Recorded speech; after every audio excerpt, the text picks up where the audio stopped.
Hello, and welcome to a special presentation of the Colonel Cast. For this episode, we partnered with the Social Studies Department to honor our veterans who have served our country in the military. We have several segments for you that are meant to increase awareness of what soldiers have done for us, to celebrate their sacrifices, and to honor their traditions. Please be respectful and reflective throughout the show. Thank you for tuning in.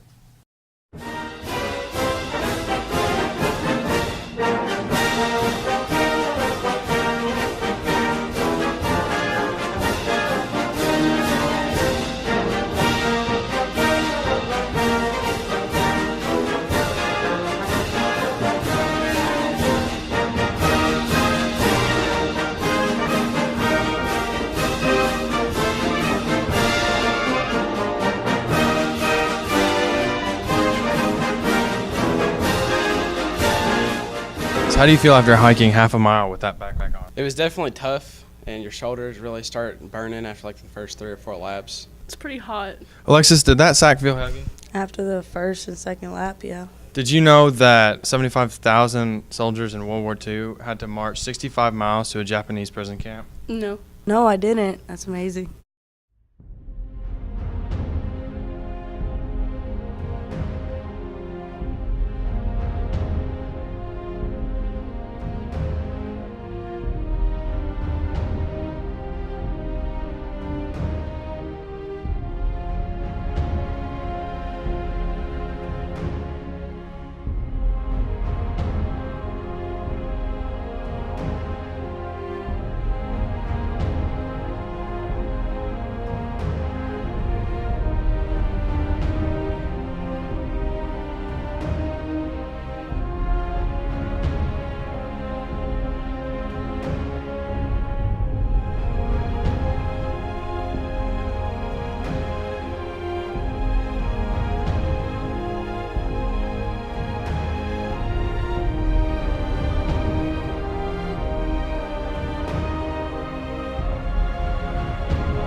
I'm K.H. Hazelwood. And I'm Gage Johnson, and we're going to be asking people what their favorite war movie is. Okay, what's your favorite war movie? I'm going to have to say Saving Private Ryan. And how does it make you appreciate the troops? Well, it kind of has a personal background with me because my great-grandfather and all his brothers were out. And they had to come get them all together. So what's your favorite war movie? Full Metal Jacket. Why? It really just shows the inside of how the troops fought for us. So what's your favorite war movie? Hacksaw Ridge, probably. How does that make you appreciate the troops? Probably just because, it shows that troops have faith, and we probably should too. Okay, so what's your favorite war movie? Fury. Okay, how does it make you appreciate the troops? It shows the hard work they put in for our country. All right, so what's your favorite war movie? Hacksaw Ridge. And why is that? Because it makes me realize what the soldiers go through, what we don't have to go through. John, what's your favorite war movie? My favorite war movie is Top Gun, starring Tom Cruise. How does that make you appreciate the troops? Well, he's a really cool guy, and he has a cool jacket, and he has cool glasses too, and he risks his life to save others. All right, so what's your favorite war movie? Apocalypse Now.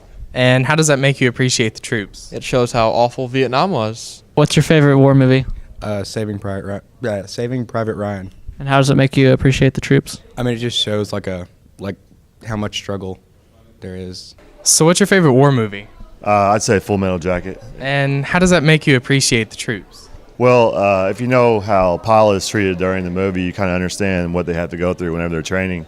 So it just kind of makes you realize that troops are often, whenever they're in training, they're treated kind of poorly. So and then you have to go to war on top of that. So right. that kind of sucked, wouldn't it? Yeah. Yeah. Okay, this is Pablo. Pablo, what's your favorite war movie? I'd have to say Saving Private Ryan. And how does it make you appreciate the troops? Because they are a group of brothers, and they have each other's back no matter what. All right, so what's your guys' favorite war movie? Probably Saving Private Ryan. How does that make you appreciate the troops? Well, my great grandfather was actually in the military, so I had an appreciation for the troops from an early age. Alrighty, what's your favorite war movie? Saving Private Ryan due to my grandfather being in World War II. I'm gonna have to say Black Hawk Down. And how does it make you appreciate the troops? It makes me appreciate what my grandfather went through and all the sacrifices he made. It just makes me appreciate the way that they can go into any situation and adapt to one.